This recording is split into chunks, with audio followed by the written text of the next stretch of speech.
Greetings, fellow armchair Imagineers. Blue Dragon 5 here. And Jacob Weil. And Rohith Dar. It's time yet again to explore the vast catalog and find out what's a must or a bust on Disney Plus. Tonight, Go on.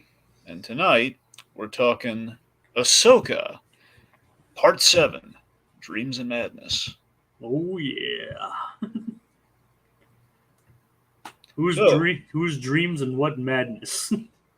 Those are the questions posed to us by the man in the hat. So, Yes. Rohith, you're joining us on our little panel tonight. How you feeling about the show up to this point? How you feeling about this episode? When I initially started watching Ahsoka, the funny thing is, to mention to you, Blue Dragon, wasn't really following along the show weekly. It wasn't until you asked me, hey, would you be down to do spoiler cast potentially for episode 5? And I was like, oh, I'll do it and just watch it because I'm not expecting much. The first 2 episodes I think were okay. It felt to me that I felt a little bit like an outsider because it's very much referential to Star Wars Rebels, a show that I didn't watch, growing up or just currently. But come episode 3, and especially episode 4, 5, 6, and now 7, there's just been this growing momentum. There's this kind of set of elements, coming together, a sense of focus, a sense of cohesion. And it's like, I think after watching the episode where, Ahsoka's seeing Anakin and has the Clone Wars fast track, I got it. It's like, oh, I know what this show is about. And I know how it's going about it. And from there on, retroactively, all the things at the beginning with Balin, his apprentice, with Sabine, all of it coalesces into a specific creative vision, a particular point of view. And at this time, with this episode, it's very much continuing to a certain degree, the themes and ideas that have been broached upon in the middle of this run and have been further explored. And seeing characters like Ezra Bridger, who this is my first exposure to him, so I've seen clips of him in animation, but seeing how he's interacting with Sabine, how he's living among these locals, and just Balin's sort of demeanor and attitude, and all of this while Thrawn is just doing his Thrawn things, which is really cool. When it's okay, now I can see how taking stuff from the expanded universe and putting it into sort of the mainline canon and making it all coherent and not seem unwieldy, I think is a testament to Dave Filoni's creative muscles. I thought Dave Filoni taking on and headlining the Ahsoka show, I was like, oh, that's a big risk because he's mainly an animated guy. And when he did the live action, he's done it with other collaborators like Jon Favreau. But in light of how Ahsoka's performing so far, I can 100% understand and very much am behind Dave Filoni directing his own big Star Wars live action movie, alongside the Mangold Dawn of the Jedi movie and the Rey New Jedi Order movie. Based upon how this show is directed, how the lightsaber fights are done, just the overall vibe, it's this is, people say this oh, this feels so much like Star Wars, and it's kind of such a Star Wars is when people describe it as a feeling, it's a very nebulous term. But in watching the show, you get sort of Filoni's idea of what it means to be Jedi, what it means to be in this far, far away galaxy in time long ago. And I'm really excited for how the show is going to end. And this, overall, I think, once the show's over, I think people would rewatch it. They really start to appreciate it more. And I'm now wanting to watch Rebels because of how much I like the show so far. All right, then.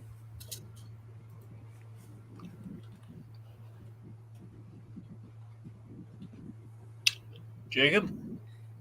About the episode or just my... Well, I meant the episode, but I mean, if you want to weigh on anything else, I mean, I guess you can, but yeah, the episode. Hey, I'm really enjoying that. I really enjoyed this episode. I think it's as we've discussed on on this show before. It's like we always like have this great penultimate episode within the season finale kind of like falters. So it's like I'm hoping that hopefully this show kind of bucks that trend a little bit. I mean, I haven't had much of an issue with it as like some of the other people on this channel have, but I mean, but it's not to say I haven't noticed it. But I will say, like, this episode just seems to be lining everything up and lining everything up to an interesting conclusion. So that's all I have to say about that. I'll say more about it when we get into the episode. Yeah, overall, I thought this was a good episode. I think we've been on a really good track since. I don't think we've had necessarily a bad episode, but I think 5 onward has been kind of like the stride that we've hit with the show. I think this episode's very apparent that this is Filoni setting up for like the bigger story that he's going to tell right after this, because it feels like okay, there's no way we're gonna.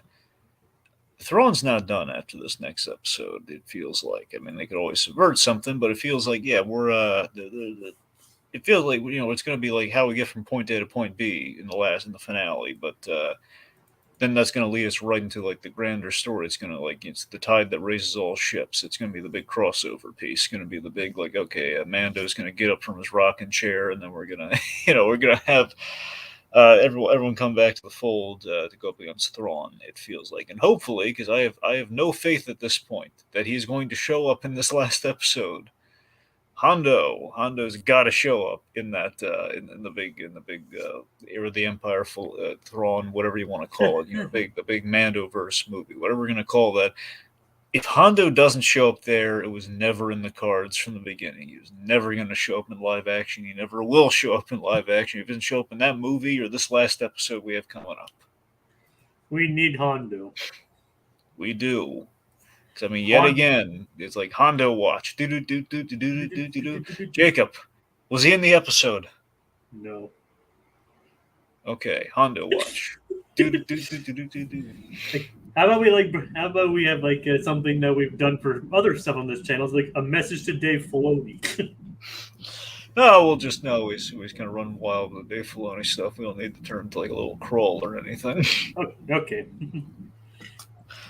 But yeah, so that's the thing. This is, I think, honestly, I really do like this episode. I think there's like one sequence in the episode feels like a little like, well, maybe we padded out a little bit more than we needed to, just for some mobile ammo. Kind of like, hey, we got action going on here, man. It's like, I think we could have pulled back a little bit on it just to kind of tighten up the run times, the skosh, but it's a very minor quibble. I mean, at least most of these episodes are like at least 40 minutes long. I mean, that's what I'm saying. All I'm saying is that with how economic the runtime is, it feels like if something's kind of dragging in like a 40-minute runtime, it feels like maybe we're something off there. Maybe we should have trimmed a little bit if we're dragging already in a very economic runtime. I mean, I think it has like, I mean, don't get me wrong, I love Mando and everything, but I think it like has a more consistent runtime in its episodes and uses it better than Mando does. maybe that's also account for the fact that it has 2 more episodes per season than Mando does. Wait, no, it doesn't. Never mind. No, it's the same amount of episodes. Yeah, same amount, but then it basically has more consistent runtime than Mando does. I think part of it is because for the Mandalorians, especially the first 2 seasons, they're very like, bounty hunter or mercenary job of the week. So sometimes certain episodes will just have maybe a little bit too much on the runtime because of exposition of like the job or the planet or whatnot. Whereas for Ahsoka, it's a very singular focused story of Ahsoka's journey and Sabine's journey to find Ezra and Thrawn. And so because of that, I feel like Filoni is very much whatever doesn't like move the plot forward, move the characters forward, it's emphasized. I mean, guys. It's not saying much considering Filoni's also creatively responsible for Mando as well. So it could be like he's learned a bit or something, or I don't know. So, guys, let's not bury the lead. Let's talk about what people really want to talk about. Okay, they want to talk about political Senate stuff. They want to talk about council meetings. They want to talk about, we're kind of mock trials of sorts. Heck yeah. We'll talk about Hera going up against the Galactic Council. Like, although, yeah, I know what you mean, Dragon, but something interesting, something nice did come out of that whole interaction, though. I'm not coming down on that, by the way. I'm just saying that's not the sequence I'm talking about. It was like, it's not an action sequence or anything. I'm just saying it's the fact that infamously in Star Wars we have these, in the prequels, of course, Filoni being the guy who's going to redeem the prequels in his turn on Star Wars in a sense, retroactively, he's. It feels like, okay, we're going to take one of the most boring aspects of those prequels and we're going to kind of liven it up. How do we liven it up? We bring in a great guest star. And what guest star did we bring in this time, Dragon? K2S. K2S. No. C3PO. Human cyborg relations. It would have been pretty neat to say K2 in this. Yeah, no, true. But seriously, Anthony, I love me some Anthony Daniels, man. I love that he's like that. Like he's like the legacy Star Wars guy, and he shows up. It's just a breath of fresh air. I mean, my heart gets so elated when I heard him. Like, oh my, it's him. It's like it makes sense. I mean, R2D2 showed up. Why not C3PO? So he showed up just in his classics, OT design. And he didn't have his red arm yet. Nope. Which the movies never actually explained. But that great comic does, though. Will have C3PO lose his arm, and it'll be a pivotal moment in the movie. That's my thing. Well, according to Dragon, he said no. That's not what it explains. It gets explained in a comic book. Wow. Yeah, there's actually no. I don't mean like this, like the sanctioned comics that actually are like canonized and everything fit into the thing. But it's like literally like this one shot issue that tells you exactly what happened to C3PO's arms, like a whole story dedicated to it. Okay. Is it a good story? Yeah, it's great. Yeah. That's what I'm saying. It's like if you watch Force Awakens and you know that comic and you're thinking, no, someone listened to his story. It's really good. So he wasn't lying then. No, he wasn't. It was an emotional thing. Like someone sacrificed himself for C-3PO to live, and the arm was like a reminder. I'm gonna guess that the movie was written first, and then the comic was like, so hey, come up with an explanation as to why he has a red arm now. Jacob, that would stand the reason, but it's also possible it was like a toy design thing, reverse engineer. Like, okay, C-3PO is going to have a red arm. We haven't shot the scene yet, but marketing is going to have a red arm. Come up with the why. There we go. That would make sense. All right, so, point being, Hera. A lot of, kind of red tape BS where she has to justify her pursuit of Thrawn and kind of violating direct orders from the council, like to drop it. And we have Senator Zeno, that guy. He's utter and total prick, this guy. Awful person. But again, good. I'm sure he's a nice actor and everything, but I'm saying he's playing a character is very vile. Like, oh man, this guy. It's like every bureaucrat you wanted to give lead poisoning to, So I guess that's oddly specific. Play devil's advocate. I will say in universe, Sindela doesn't really have much evidence to show that Thrawn is like a threat or is like a prominent, an eminent threat. So I feel like there is some justification on his part to be questioned. Like we, the audience, know that Thrawn is out there, but if you're the average person or even like an established senator, there's really not much direct any sort of evidence that Thrawn is like.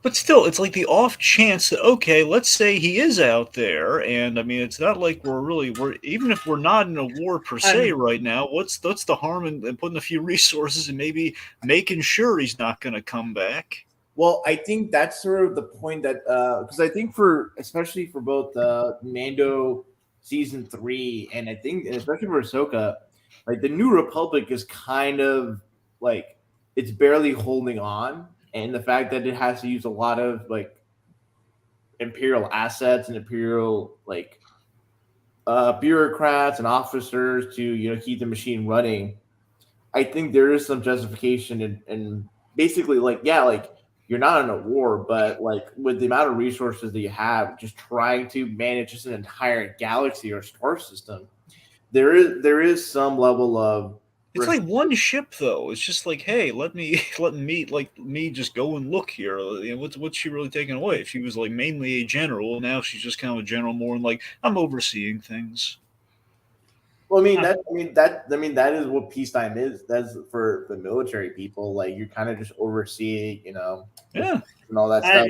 I think they can spare one general just to make sure, hey, this really bad guy could come back. Let's just have one person at least gather the evidence, see, okay, he's not coming back or he is coming back. You know, like we rescue maybe a war hero perhaps along the way. I don't know. I mean, it's also a matter of logistics. Like, you know what I mean? It's like sometimes the way these governments go, they can't afford to spare even one person from the operation. I don't know. I think it's a bit of it's a big galaxy, man. Even if they are having remnants, like like the whole. I think the issue is more of his attitude than the fact that he.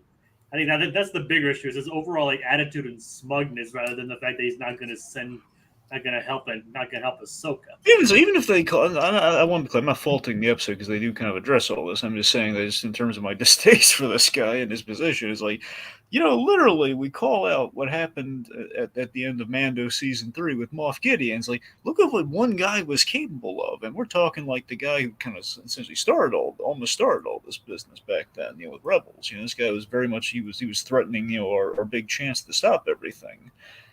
And we know how dangerous this guy was. If he comes back, he could absolutely rally these Imperial remnants and get them all to team up. And I know they don't know what Moff Gideon's cooking up when trying to, he was almost in league with Thrawn, but he wanted to go his own way. But the point being, all the other Imperial remnants weren't, we're still working under Thrawn. Not that they know about that. I think what would be interesting in Star Wars projects that are set like within that post Return of the Jedi era is like if maybe some people, just the idea of like the Imperial Remnant or like a Return of the Empire is something that's so traumatic to consider. It's like on the level of like how I think like the middle to late Harry Potter movies, like when people thought about like, oh, Voldemort's back, like the Ministry of Magic would never at all acknowledge that. It would just kind of suppress the truth because it's such a scary thing to consider.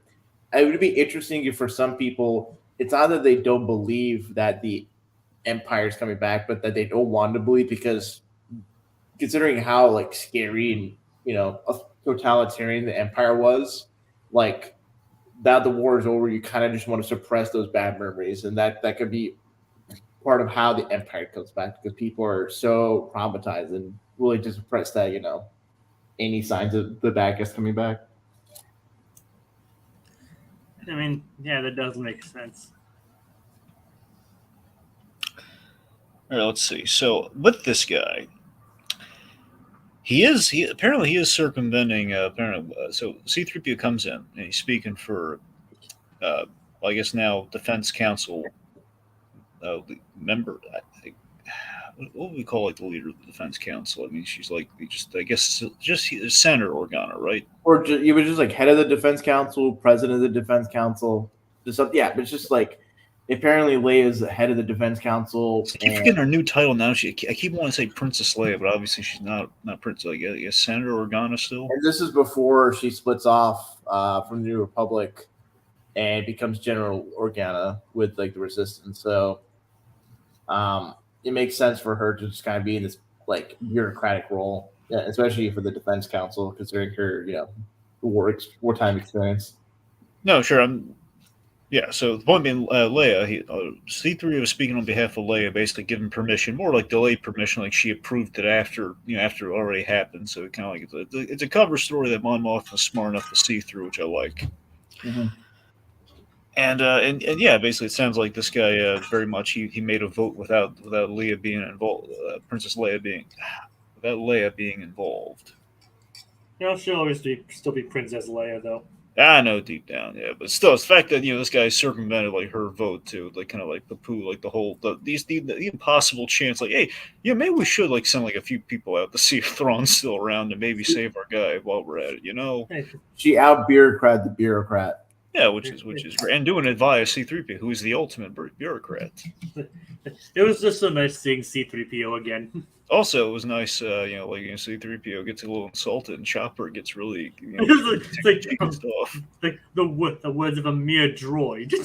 Oh, and Chopper wants to rip that guy's head off. I was like, oh, Chopper's mad. Chopper's mad. Like you don't want to make Chopper mad. Yeah, Or they're commit war crimes on you. yeah. It's like you know how people always joke that like all of R2D2's bleeps are like just him like swearing and stuff like that. I think I've heard that once or twice. Like, but with Chopper, I would legitimately believe that he's like legitimately cursing every time he speaks. I mean, what do you guys? Chopper, if you give him a human voice, it sounds suspiciously like Joe Pesci from Goodfellas. Yeah, that would actually make a lot of sense. It's like oh god. So it's like You beep boop boop boop boop boop. Oh god, and let's not forget it's Dave Filoni voicing him too. So he provides Chopper's voice. Man, Dave Filoni's got a sailor mouth on him. Yep. Anyway, yeah. Let's move on. All right. Let's see. So, again, after we get all that squared away. Also, yeah, I got that. It's just really charming to me. Captain Teva, our kind of friendly pilot from Mando, helped out in the third season. We kind of built him in since the second season. He kind of gets around a bit. That guy. That guy. I love that you get a sense that actor was just so tickled pink to be talking with C-3PO. So like, you see them like as we have Mon Mothma have the conversation with Hera. You see the start of the conversation of like, oh, C-3PO, and they're getting to a little chit chat on the side. I found that so freaking charming. Just like, oh man, that actor must have this must have been like a dream kind of moment for him if as a Star Wars fan, just like being able to talk to C-3PO. yeah, because I think like it works kind of both ways. Like in the meta sense, and like the actor, must because based on his age, he must have grew up watching Star Wars, the OT trilogy, the original trilogy. So seeing C-3PO like in the same scene as him would have been so like ecstatic. And then in universe, C-3PO was in the middle of the action with like Luke, Leia, and Han. So like for Captain Tifa, he's seeing someone that's like been in like the big moment of the war against the Empire. So Yeah. Because I mean, there's no way that's just like a random moment in the script. That's got to be like, hey, let's give him this. Mhm. Right. So Ahsoka, she's training with Anakin's holovids. I really love the story behind that one. Yeah, this is really nice. The fact that go on. Like during the Clone Wars, like he basically made all these training videos like for her to follow. 20 training videos. And he's even like follow and like make sure to practice these more than I do. It's like he's at least honest in these. I really appreciate Hayden Christensen being so like incredibly natural in playing sort of the Clone Wars version of Anakin as played by Matt Lanter. Like it's like he very much is like the cadence, the sort of the casualness of it. Like oftentimes, I think people when they think of like Hayden Christensen Anakin, they think of him just being very wooden, sort of brooding, and all that stuff. And that was Anakin to a certain degree. But with the Clone Wars version, as voiced by Matt Lanter, he was like this kind of charismatic, happy, well, not happy-go-lucky, but just Hockey. yeah, and like kind of a guy, like a warrior's warrior. And it's great for Hayden to be able to play those parts in this show with the flashback.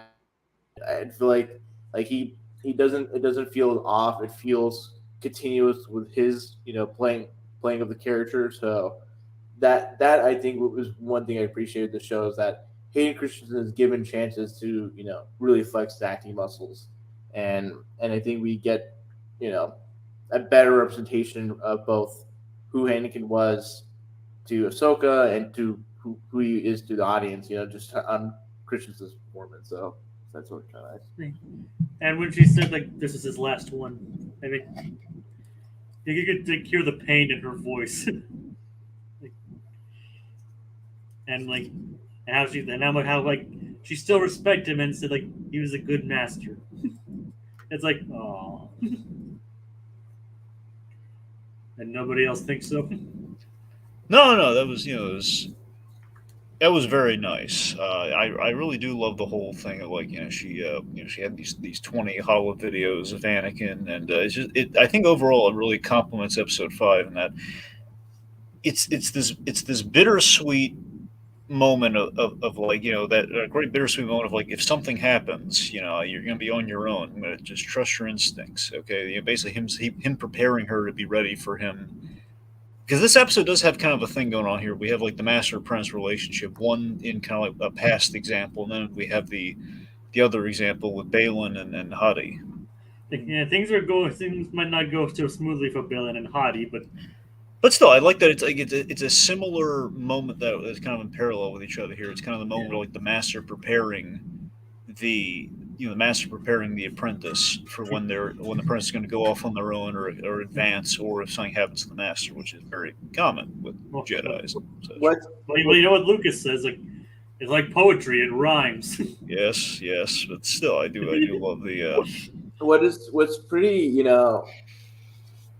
like emotionally resonant about the Hollow videos is that for Ahsoka, like she saw Darth Vader and fought Darth Vader and found out that Anakin Skywalker is Darth Vader, and so the fact that this is years after his death, like she's met with Luke, and these Hollow videos are kind of it sort of reminds me how like for certain for people who have faced like unimaginable tragedy and the loss of a loved one, especially if the loved one is someone that they have a complicated relationship with.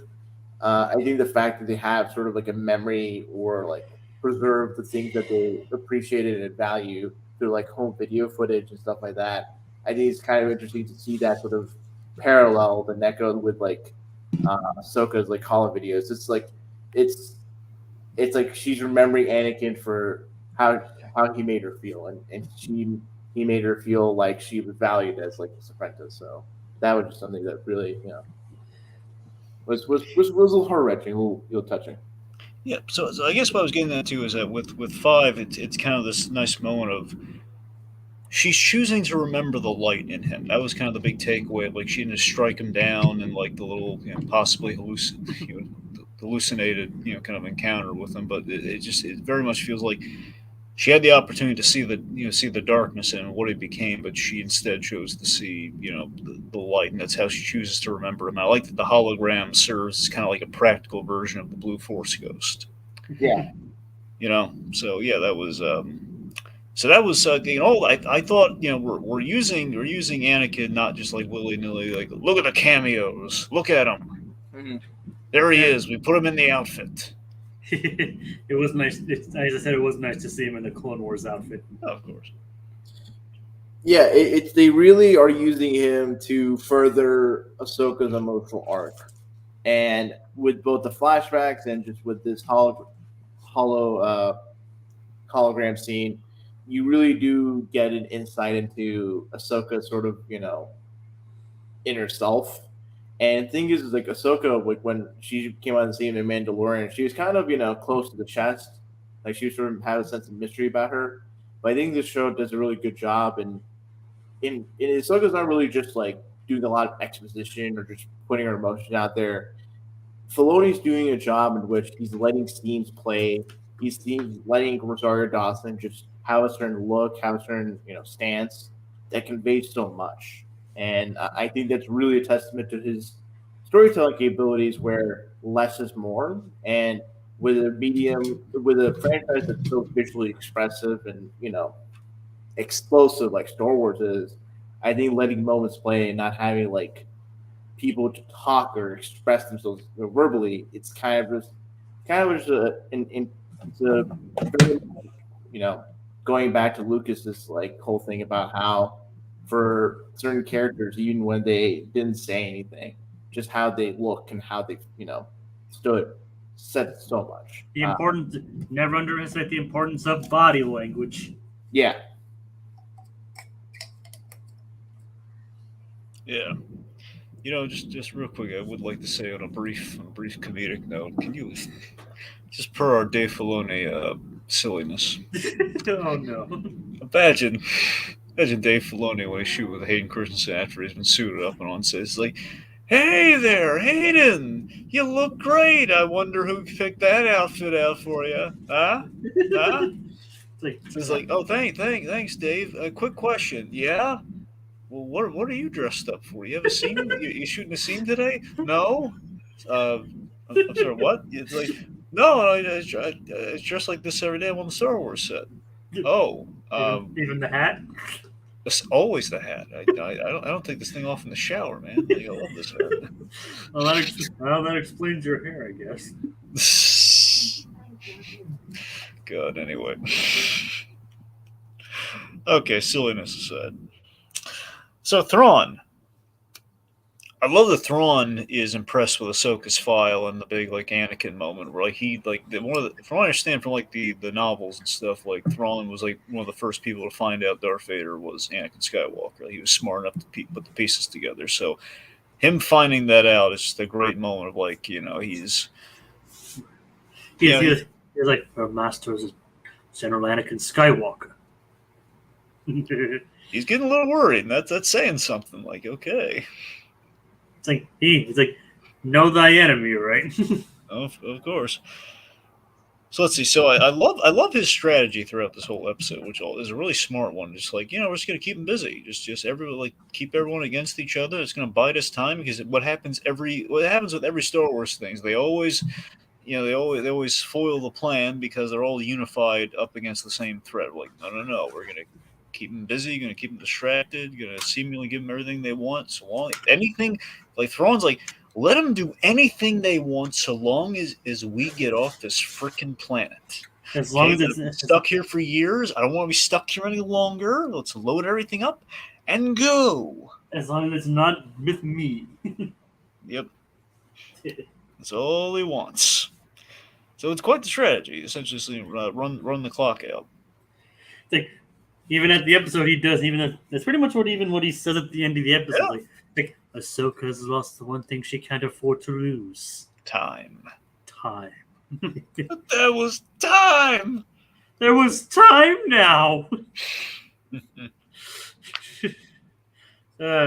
Cool. I have to say I really loved how the Night Sisters were able to lock in on Ahsoka, and Ahsoka just she did like what she did was right to find Sabine, but she made herself vulnerable to being spotted by the Night Sisters. I think that's always really good storytelling where like it's not just characters acting dumb that gets them caught, it's characters acting in a way that's principled but leaves them vulnerable, and so they have to work harder to evade the enemy or fight against the enemy. Or at least acting in a way that's characteristically consistent. Yeah. It's like Ahsoka would, even if she knew the risk, she would do it because Ahsoka cares for Sabine, both as a master apprentice relationship and just as a friend. So, and considering Ahsoka, isn't a Jedi. She, in some ways, her doing it is just indicative of her not being the typical Jedi anymore. So, I think that's a really cool, attribute to focus on of like Ahsoka kind of being both adhering to tradition, but when she needs to take a left, she'll take a left. And I think she very much is reminiscent, kind of like Qui-Gon Jinn, but just more active about, And it's also something Anakin would do. Yeah, and that's especially relevant in regard to sort of how apprentices are just kind of molded or printed with their masters, predispositions, abilities, capabilities, and in certain senses their biases and failings. So for Ahsoka, and again tying into the theme of masters and apprentices. Yes. Like with Balin and Hati. Yeah. Oh, Balin and Shin, I guess is what her name is. Yeah. Dragon? Anyway.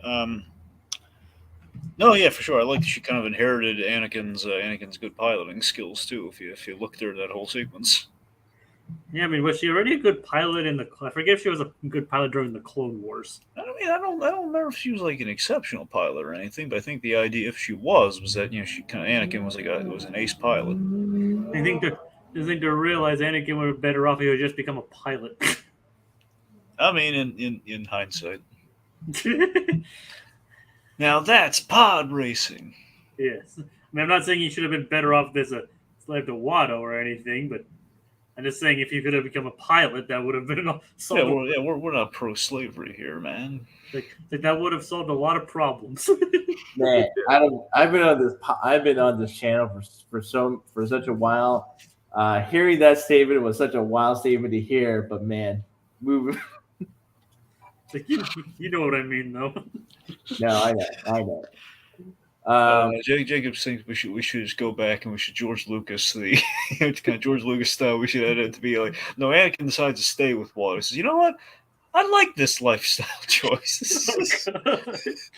I have shelter. I have a meal provided to me. And If I take this laser sword, I can stop my mom from getting killed by sand people.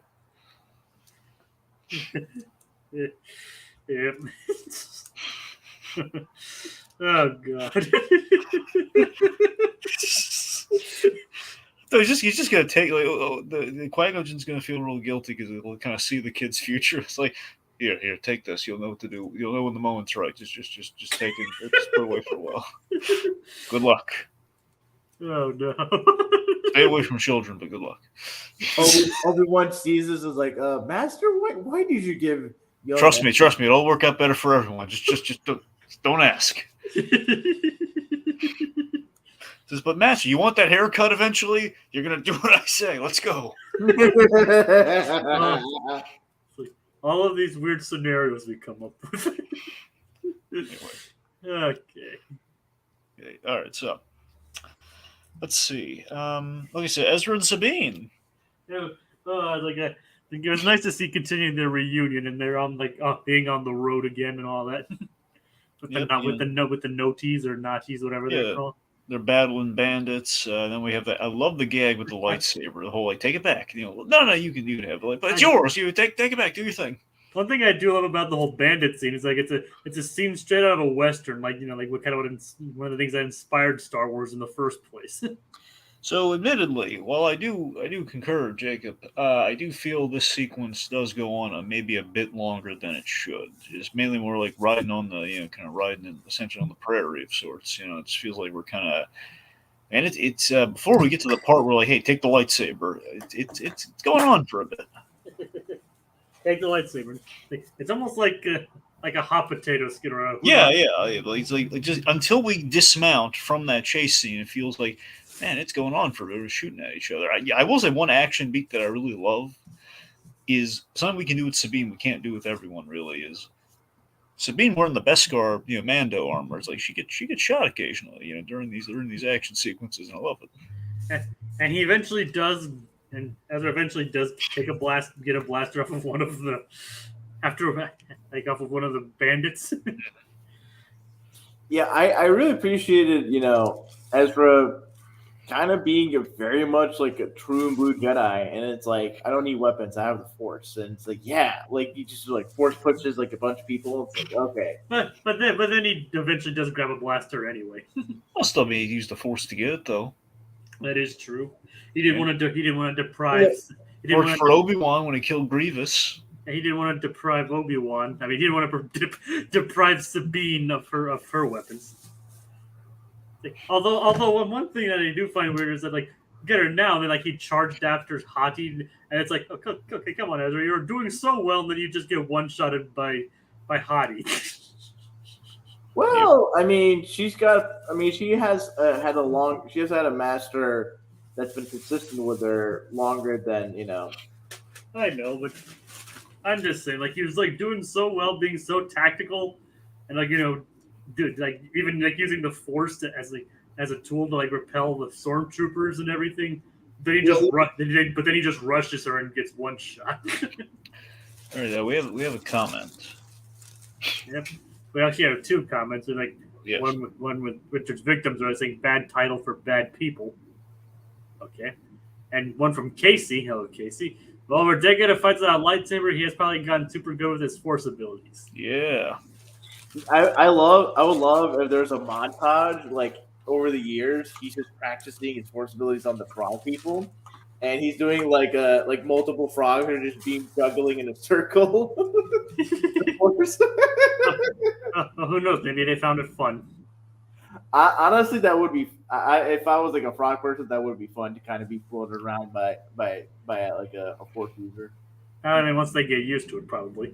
Probably. Well, you know what they say, like the force is moving rocks anyway. So yet again, we are continuing to move rocks.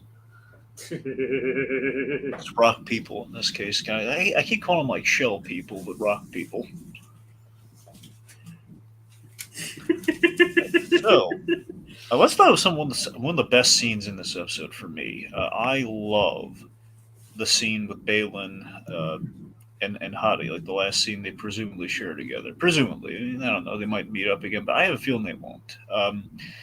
Just I love that it's the master instructing his apprentice, giving her like a word of wisdom. That's what she needs essentially to complete her training. Like go with Ezra, go kill Ezra and Sabine for Thrawn and take your rightful place in his new empire that he's building. And he says, "Well, what? You're not going to do it with me?" He says, "Like my path lies another way." So I love that this is in parallel to the Anakin and Ahsoka thing. It's like the respect for the master. Like she respects him, and there's a gratitude there. But he has that. I just love that he's, of course, Ray Stevenson. I mean, seriously, I'm not just saying this because the man's gone. The man always was a really good actor. I loved him in Punisher Warzone. And he was a joy in Thor. As as part of like the ensemble of the supporting cast. And in general, in this season of Dexter's, the point being, the man's always been a really good actor, and I think he really shined in this show from all the things that we've seen with him so far. I mean, we haven't seen the last episode, but everything up to this point has been gangbusters with him. And the strength that he has in this episode, this is a guy he's not a mustache twirling villain. This guy has an agenda. He's my kind of villain. I think we talked about this in the earlier kind of episodes. He has kind of a Ra's al Ghul vibe to him, which is my kind of villain. This is a smart guy who is, who very much he's disenfranchised with the Jedi. He's not a Jedi, but he's not necessarily a Sith. And he's just imparting. I love that he imparts that last message to her as well, which is like, essentially, basically something about victory will lead to defeat. It's like don't rush into a victory, or you might expect defeat or something along those lines. Your impatience for victory will ensure your defeat. That's the line. Yes. Your impatience for victory will lead to defeat. That's such a great nugget of wisdom for him to give her, and it's exactly what she needs. And I just love that it's like there's like gratitude between master and apprentice. They're like, hey, take this piece of advice. I'm wishing you well, but your path is essentially small potatoes. I'm looking for something a little greater here, while everyone's kind of chasing waterfalls. Don't go chasing waterfalls. I mean, it's very much telling that it goes back to Balin's earlier comments in the series, was that like when Shin asked him, "Do you miss the Jedi Order?" It's like, I miss the idea of it, not the reality or not the hypocrisy. Yeah, and I think for Balin, I think he very much is probably like a lot of other like some fallen Jedi that were disillusioned with the Jedi Order being such a militant force in the Clone Wars, and leading like clone armies and all that stuff. So I think the fact for him to be so about breaking the cycle, and kind of maybe in his mind, maybe he feels that he wants to be a Jedi again, but in the purest sense of kind of just being in tune with the Force and not being in a state of constant warfare. And so Thrawn being sort of the ultimate strategist, maybe, I don't know what Balin. I kind of want Balin to kind of expand upon his thinking, because is it in his mind that like Thrawn will just be such a master strategist tactician that there'll be no war and there'll be sort of peace in the galaxy? I'm very curious about what Balin is thinking. Is that is Balin just expecting Thrawn and whoever comes after him to maintain like some sense of order, and that there's not always going to be any further conflict or violence that occurs.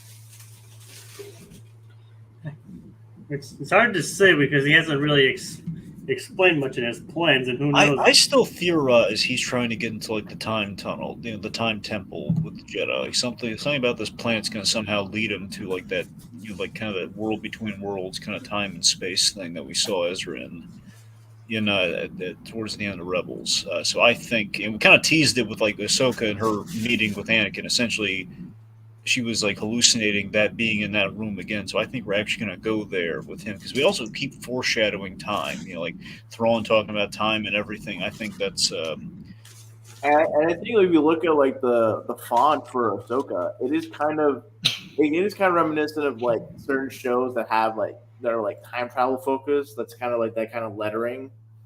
If you get what I mean. Mm-hmm. So I think and especially considering the fact that like the characters are all impacted by like the loss of time, with like Ezra being away from them, things having been changed and characters have grown. So I think you're on something Blue Dragon about maybe if not the world between worlds, but something time related that will be part of Balin's, Honestly, I forget what we call this area. I think it's called the world between worlds, which is kind of, but yeah. It's almost like it's less science. It's definitely leaning more into the science fantasy side of things. Like, the series has always been a science fantasy, but it's kind of like the metaphysical side of things. And we've been setting up that Balin knows something the rest of us don't know, and that's going to serve him well, it seems.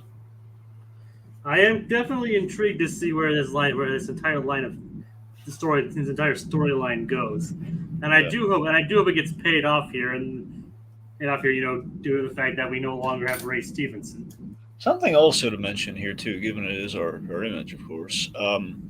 The rematch between him and Ahsoka is really good because I love that it's not angry or ego driven or like, hey, I want to take a poke at you since you knocked me off that cliff or like nothing like that. It's that they're in each other's way, pure and simple. Like I don't have time for this, and like the whole like just the fact like he's going on the path of his destiny, and he doesn't like necessarily want to kill her or anything or really fight her, but she's like they're literally in each other's path, going in the other direction where they need to go.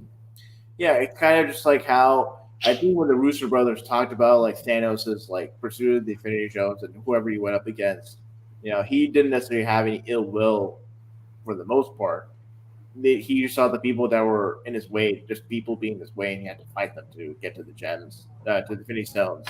And I think for Balin, it's kind of sort of a specific ideologue, and specifically the fact that he doesn't have any hatred or ill will or malice. I mean, he's not a Sith. I think that's the important thing. He's a fallen Jedi, and I think him being a fallen Jedi, there is still some level of like respect, deference, and in some sense, admiration for what Ahsoka represents, because both of them are not Jedi in a sense. They've gone away from the Order for their own reasons, and I think it's a matter of in doing the things you're doing, are they just wanting to bring about the true ideals of the Jedi versus just bringing back the Order with some minor changes? And I feel like Blue Dragon, with your point, maybe Balin might just use the world between worlds to try to fix where he felt the Jedi went wrong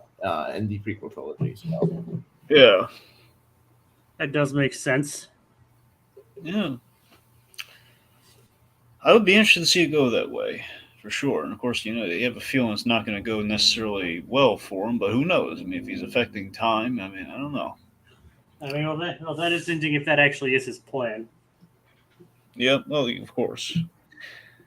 Anyway, so with the rematch between them, we have this great thing like you can't defeat me, and I love he kind of says that like not in like a cocky way, but in a way of like, okay, but let's face it, you can't defeat me. I don't have to. He just basically needs to stall him, and he gives her that look of respect afterwards, of like, huh. Thinking, of course, Hu Yang Kem swoops in to save the day. God bless David Tennant. And I love Hu Yang's like, oh look, they're all back together. I hope I live long enough to see the outcome. I love his dry humor. So what I really appreciate about that line was that Ahsoka is still, even if she left the Order, the Jedi teachings have not left her, and I think a key aspect of Jedi, philosophy that's not really made at the forefront when people discuss about the Jedi is that the Jedi, when they engage in combat or conflict against another person, they're not wanting to best another person or to try to have one over. There's no sense of pride or ego because that's not part of the Jedi way. The Jedi, when engaging in combat, it's often in either self-defense or to get to a particular goal, and said person's in their way. It's just more practical, sort of a detached, way of going about it. So I think for Ahsoka, she, being who she is, she wasn't trying to, she didn't have anything against Balin, and just by going about the fight, she was just being strategic in having the fight be a distraction to Balin, and then Hu Yang coming in when he did was just reflective just how, even though she's taking stuff from Anakin, what she did there was a very Obi-Wan thing to do. It is a good way of looking at it. What do you think, Dragon? Do you agree with Rohith? I do agree with Rohith. Yeah. I never read. The funny thing is, I never even considered that as kind of an Obi-Wan-esque thing to do, but now that Rohith mentions it, it makes a lot of sense. Yeah. Let's see. Also, we had a nice kind of redemptive bit too, where Ahsoka sees a bit of her. I like to think Ahsoka sees herself in Hadi. Where she offers to help her, but then she flees. But I think just for a moment there, it's just kind of like she sees herself as as the Padawan in her. Only basically, what if she kind of went more the way Anakin went? Ultimately. And she does trying to get Hadi to surrender. Yeah. She doesn't of course try to go for extra excessive force or try and kill her or anything. And Hadi just decides to fold it and run away and retreat. So I love Ezra's gag. Ezra's like the gag of the episode. The whole we could talk, or you could take us prisoner. Just the look that Sabine shoots him is just priceless. It did manage to buy them some time, so it worked. Hey, it worked. Yeah. I'm not complaining. Whatever works, right? It's the middle of a battle. If you can try and survive longer until reinforcements arrive. You got to do what you can. So we end kind of our penultimate episode on a triumphant note of I think I'm going home, guys. And a nice pan up into the sky. Yeah. Until we realize what Thrawn has planned. Bum bum bum. Oh yeah. Blue Menace. Wow. Blue milk. All right. Anyway, what is with Star Wars and blue, and also Blue Harvest? Yep. But the thing is, though, we don't know exactly what cargo he's planning on loading unless he's talking about his troops. So, what do you guys think Thrawn is planned? I think he's smuggling blue milk from one galaxy to another. Just these giant cereal bowls of blue milk. Yes, I need to fund this new empire. You know who's going to buy that blue milk from him? Hondo. Yeah. In Thrawn's quarters, there's just leftover pork that has just that he's just going to be just eating while he's scheming. It's this is how many get one over to the New Republic as he's eating his fried pork. No, he's going to franchise it. He's going to become he wears all white all the time. He's going to be kind of the blue-faced Colonel Sanders, but with porgs. It's just fried chicken. It's KFP. Boy, yeah, KFP. Oh, that works. There's no Kentucky in space. All right, fine. Shatter all my dreams, Jacob. Fine. What's the name of the planet he's on? It's not Purgle, but it's something like that. It's No, Purgle's the name of the whales. I that's what I said. It's something like that. It begins with a P though. I thought it was something like it sounded like it sounds like a Perdea, real Perdea. That's what it's called. Perdea, like Perdean fried chicken. PFP. Yeah. Yes. There you go. Anyway, but no, in all seriousness, I think I still speculate Thrawn what he's planning is he's basically planning a comeback, which is going to be him. Per what we set up in Mando, he's going to gather the Imperial remnants and he's going to organize them with that strategy. And I guess whatever he's chalked up and he's planned for all the years he's been in exile, he's going to give them he's going to give them like the weaponry and superpowers they need to kind of basically bring back the Empire. And I think ultimately what he's going to do is he's going to turn like the weaknesses of the New Republic into the First Order. I think that's ultimately what his plan is, and which may or may not be successful, even if we don't know if he's going to die or not. But here's the thing: we assume he is going to die because we don't see a Thrawn in the Force Awakens or anything. No, he just might be elsewhere. He could be elsewhere. It's possible, but still, something tells me he's gonna. I mean, that's also why. But remember, that's why he didn't show up in the original trilogy in the first place. True. Well, I mean, yeah, he was somewhere. I don't think we're just gonna put him there again, Jacob. I know, but something else might happen to him. Okay, my point is whatever happens, even if he gets defeated, I think it's going to be the spark for the First Order. If it isn't just, I think it's going to put things in the motion for the First Order. So I think at the end of the day, I think what Filoni's planning is, however we defeat Thrawn, like the coder, the ... is that, and the First Order begins. So you're basically saying he might be a martyr. Might be a martyr. Might just be like he gave everyone like the idea of like, hey, we could do this, But yeah. But we'll know if he says the words First Order. Mm-hmm. It's like my First Order. That kind there you go. Undermine. Casey in the comments says we definitely feels like the finale is not going to be a happy ending. Maybe it's going to be like a bittersweet ending. Sure. I mean, that seems like the most likely. That might end with like, and Thrawn's back. Boom, baby. Yeah. Sorry. Just walks up and says, boom, baby. I just love to I wish they did bloopers of these shows. And I would love to see like Lars Mikkelsen like being completely, say something completely ridiculous but in a serious way. Like Leslie, like how like Leslie Nielsen but dressed in blue. There's gonna be a take where he's wearing the hat. Dave, what's with the hat? Dave, get the hat off the wolves. The wolves don't wear hats, Dave. But they can in space. It's like this isn't. It's like Dave. Dave, effects cost money. Take off the hat. But the hats are practical. Yes, but the CG wolves are not. You know how intersection works? Take off the hat, Dave. Oh man. Scamper off, Dave. Scamper off while we do our effects. Go wind the John. Dave Filoni's like, hats are like poetry. It just rhymes. What does hats rhyme with? That.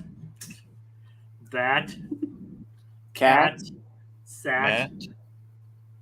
Lat. Chat.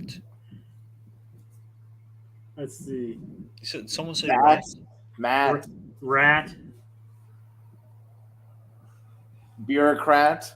There we go. Put hats on the bureaucrats. Anyway, I just imagine almost like a call from the principal or something, like Dave Filoni's like in his trailer or something. He's feeling a little down. He gets a call and it's like, "Oh, Dave, this is like George. Is that you?" Like, "Yes, hello, Dave. Dave, listen.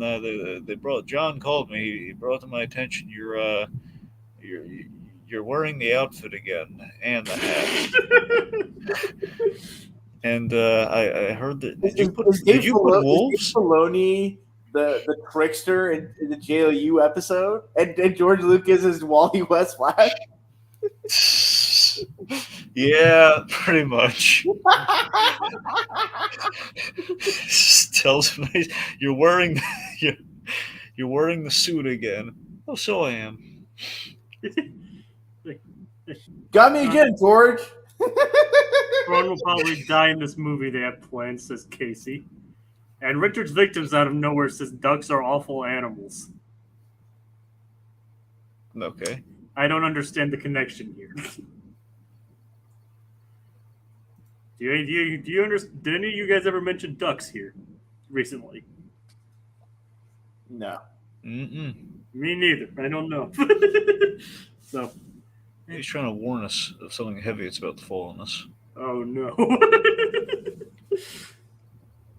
Kaz's dad is a good example of why the New Republic fails and allows the rise of the First Order. Who's Kaz? And who's the dad? It's like, you guys are dropping stuff on us. We have no idea. Is the dad wearing the hat? Is he Dave Filoni? Dave. So if Dave was in a frat, Well, we have explanations from Richard's victims. I was having a picnic and this random duck showed up and ruined the mood. Is that Kaz? Well, we know what Richard's victims is having for Christmas dinner. He's having Chinese duck Oh, good. for revenge. Not for not for a delicious meal. For revenge. Having him over for dinner, you mean? Nope. He's smiling at me and then like chopping the head off. Oh god. Yep. All right. So, any more Dave Filoni speculation?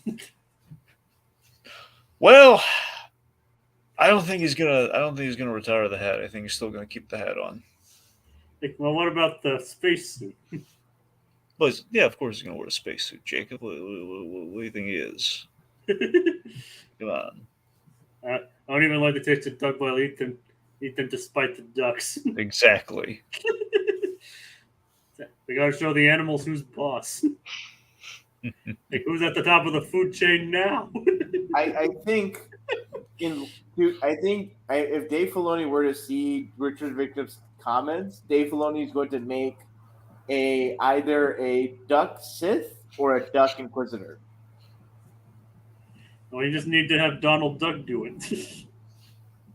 I'm more of a Daffy Duck kind of a guy, but Well, then talking about Daffy Duck. The thing with Donald is rights ownership and all that. Just imagine this with Richard's victims. It's going to be a thing of like, there's the duck, and he's looking down at the head, and he's got like the cleaver. He's like, "Hey, duck!" And then whack. Well, I tried to warn him. what do you mean quack? This isn't about Star Wars anymore. This is about my hatred for ducks. Richard's Victims is clearly in a perpetual nightmare called Duck Wars. Maybe That is something we maybe should talk about. This title doesn't really make any sense, does it, guys? Dreams and Madness, you mean? Does it really? I mean, of all at least the last one really had like a direct correlation. This one's like Dreams. This is just him like come up with cool titles that don't really just sound cool at this point. Like, Dave, did you just come up with a title that sounds cool, but you had no bear? Did you come up with the titles before the episodes on this one? Well, I guess you could say. Give me any correlate. Where's the dream? Where's the madness? Give me anything. Balin's dreams of breaking the cycle, and Ezra's dream of coming back home, and the madness is, Well, it could be tied to Thrawn. Well, I was thinking more like Shin because, like, I think Balin's warning her that if she's so focused on being victorious, she'll be mad. She'll be overcome with madness, and thus she'll lead to her defeat. I don't know, right? Those are kind of stretches, but I mean, at least the Balin's dream thing makes more sense to me than Ezra's dream of going home, because Ezra does say that, but I think it's really obvious he wants to go home, but it's not really. We're not dedicating a whole lot of focus to that, so I guess what I'm saying is I don't think there's any real amount of focus dedicated to either title's sake in this case. But then again, sometimes the titles are just more of like thematic, so I mean, I guess that's probably what that is. Anyway, it's you and Richard Victims has to say. Title should be "Ducks Deserve Pain." So Pete is just going to be so ticked off with this episode. Maybe you should change your names to Ducks Victims. We know we must hate Ducktales. Like apparently the characters are from Star Wars Resistance, and Kaz, the main character from that show, his dad is Senator Ziano. Oh. Huh. Yeah, the Resistance show. I did not watch the Resistance show. It did not look good to me. Yeah, that's another. Like, Filoni was involved in that one too. Are you sure he was involved in that one? Yeah, he created it. I wonder if I'm thinking of the same one. Is Resistance like that one that was aired like right after Force Awakens? There's the 2D one, yeah. Wait. I don't know, maybe no, I don't know if it's 2D, but yeah. I don't think it was 2D. That's what I'm saying, Jacob. I thought it was like the. Is he talking? I don't know if he's talking about the 3D show or not. Either way, he's talking about Either way, he's talking about Star Wars Resistance. Okay, well, again, and yes, Filoni was involved, and yes, it's a 3D animated kind of science fiction series created by Dave Filoni. Okay. So, like, Dave, were you gonna let anyone else create Star Wars shows? Like, anyone else? Just like... I let John create The Mandalorian. Dave, you were there! Yeah, but he said created by John. Dave! You were in the show! I have a theory. Dave is not really making the Star Wars shows. It's actually a Ratatouille situation. There is some small creature inside the hat that is pulling his hairs and thus making all the creative decisions from the very beginning. And it's a tiny wolf.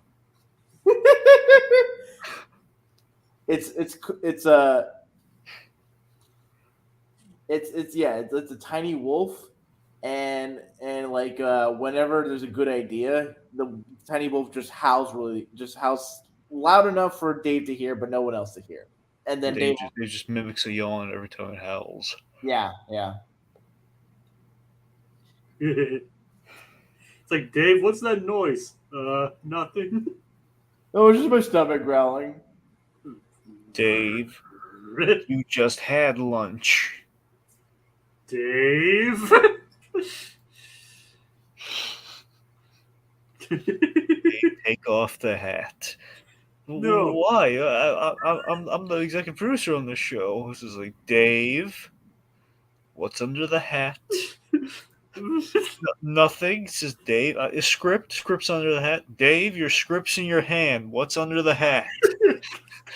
This entire discussion is involved about ducks, wolves, and what's under Dave Filoni's hat. Like, don't make me take off the hat. Like, what are you, Double D from Ed and A? Take off the hat. He takes off the hat, and it's actually it's like the ending of the first Harry Potter movie. There's just this deformed face that just like moves about, and whoever sees it, the deformed face just comes out like a wraith and goes into the person like Harry Potter. No. Here's what it is. It's literally like Darth Vader, where he takes off the hat. It's like, this is like John Favreau walks up to him, Dave, let me look upon you with my own eyes. It takes off the hat, and it's this big emotional thing. The reveal, there's kind of there's a thing connects to his brain under the hat. It's like, okay, Richard's victims need a dramatic reading. I'll do the dramatic reading. Let's start from the 10 p.m. or let's start with the 11:10 p.m. If I see my, he wants the dramatic reading. It's like, if I see my child playing with a rubber ducky, I will disown my child. Why are you guys still talking about Star Wars when there are more important duck-related topics to discuss? Ducks are the reason Ukraine is at war. Okay, and that last one, I didn't. I wish I would have read that last one before I clicked on it. Yeah, Jacob, yeah. Right. And regarding Casey's, it's not good. There are about 4 or 5 good episodes. That's it. I think he's talking about the Resistance show. Yeah, no, that's Yeah. All right. Oh, I think that's. Yep. Go on. I think that's about it, unless because I think we're just going to evolve further and just kind of Duck and Filoni kind of. I think if when Dave takes out his hat, instead of pulling a rabbit, he pulls out like a wolf pack, and thus America's natural reserves and like the people who keep track of the endangered species list, they always ask Dave to like pull out a wolf pack whenever certain wolves are like near endangered. I got a really dumb, silly one. Then we got to wrap it up. All right. Okay, Filoni for lunch. He has pudding cups with like little stickers of wolves on them. So it's like a snack pack. No. But it's a wolf pack. Instead of dino nuggets, he has wolf nuggets. It's like, Dave, how much did you pay for these? These look like they were custom made. No, they come like that at the store. Like, Dave, Come on, dude. No. Kathleen Kennedy's the one that's personally handcrafting all the wolf nuggets. It's like That's how she's able to put Dave's medicine in there. I was like, Dave, why are there what are these little sticky notes? Like, no, give those back. Like, no, what does it say? Like, have a nice day, love, Kathleen. Dave. Like Dave works for Nuggets. Thanks for making my job easy, heart, Kathleen. Like, They're life-size dino nuggets. Do you mean like as big as dinosaurs or just bigger nuggets? I mean, technically, if you mind to the fact that chickens evolved from dinosaurs, they're just putting them back in their natural shapes, their original shapes. All right, okay, we've gone completely off the I mean, rails here. You guys can't blame me for this. Dave Filoni. I mean, you did egg it on though. Dave Filoni. His favorite MCU project is Werewolf by Night. He just like he has nothing on except the hat, and he just like every time you got a sickness, Dave. You're a sick man, Dave. Oh, that's it, Dave. I'm out of here. Save it for Halloween. We're out. This is like the most insane conversation we've ever had in this series of Ahsoka. It's like Dave and what if the Halloween party. all the characters turn into wolves? Like, okay, who put this ending in this script? Dave. Dave's favorite TV show is Teen Wolf. This is worse than the time we spend like 10 minutes discussing how Darth Vader would torture Obi-Wan. No. Keep it going, Jacob. No. I'm trying to stop it here. I've been trying to stop it for 10 minutes. No. Hold on. Last one. So you know like how like John Connor's dog is called Wolfie? That's like John Connor's like pet name for his partners. Like he calls instead of calling his partner Babe or Doll, he just calls him Wolfie. That's what Dave Filoni calls his assistant. He calls him Wolfie. This is like, but my name's Darren. No, it's Wolfie. Your name's Wolfie now. All right. Okay. Well, Dave, do you want your pudding cup? Yes. Wolfie, give me the pudding cup. Thank you, Richard's victims, Casey, for joining us tonight. And next week is the final episode. Bum. So what do you guys think is going to happen? Do you think it'll have a happy ending or a bittersweet ending or straight up sad, unhappy ending? The ending will be ducks will fly in. I'm being serious here, Rohith. Okay, I'll give you the serious answer. I think there's going to be something with the World Between Worlds because considering how Ahsoka interacted with Anakin and what appeared to be the World Between Worlds, I feel like that's going to be paid off in the ending. And I think Baylan's obsession with wanting to end the cycle involves some level of time travel. And maybe he's not successful, or maybe it's the case that Baylan realizes the error's ways and maybe sacrifices a life to protect Ahsoka and Sabine and Ezra being killed by either Thrawn or he gets killed by his own apprentice. All right, Dragon, what do you think? Well, again, I really can't put a finger on what exactly the end result of Baylan's plan is going to be after the whole time shenanigans. I think we saw Ezra was almost buried within that. He could have been buried within that time, the time temple thing. So a part of me wonders if that's going to happen to Baylan. Either he's going to be stuck in in this time travel attempt or something's going to go wrong, that's where we're going to end his story. But I think ultimately, I think ultimately we're gonna have everyone reunited, and it's gonna be like, okay, everyone's there, but Thrawn also got out, so it's like, hey, we're all reunited, but we got in a perfect world, I think like we're gonna bring in Seb for the last moments, so we're gonna have a complete reunion. Oh yeah, And this episode actually did mention Zeb. Yeah, that's when they mentioned him. So based on that, possibly we could see them visually all together, and then the big like bump bump bums like and Thrawn also came back, but we're gonna stop them together. I don't know if they're gonna go the full tilt, like we're gonna see everyone assemble, or if they're probably gonna save that for the movie. Probably gonna save it for the movie. So I don't know. That's where I'm at. I know like the cameo from Hondo isn't as likely, but I at least hope we get something from Kanan, maybe like a Force Ghost or something. I mean, if they're gonna bring Kanan in, I imagine it would be this next episode, but. I mean, come on, they have to bring in Kanan sometime. They've referenced him a couple times. I know this is the question: if it's going to be this or if it's going to be the big movie. I don't know. Hopefully we do. Hopefully that isn't the last we've seen of Kanan Jarrus. All right. Okay, that'll do it for us tonight as we holster our remotes till the next installment calls for the draw. Mano a mano, just Plus and Us. Ducks. And wolves. Oh Duck my. wolves, woohoo!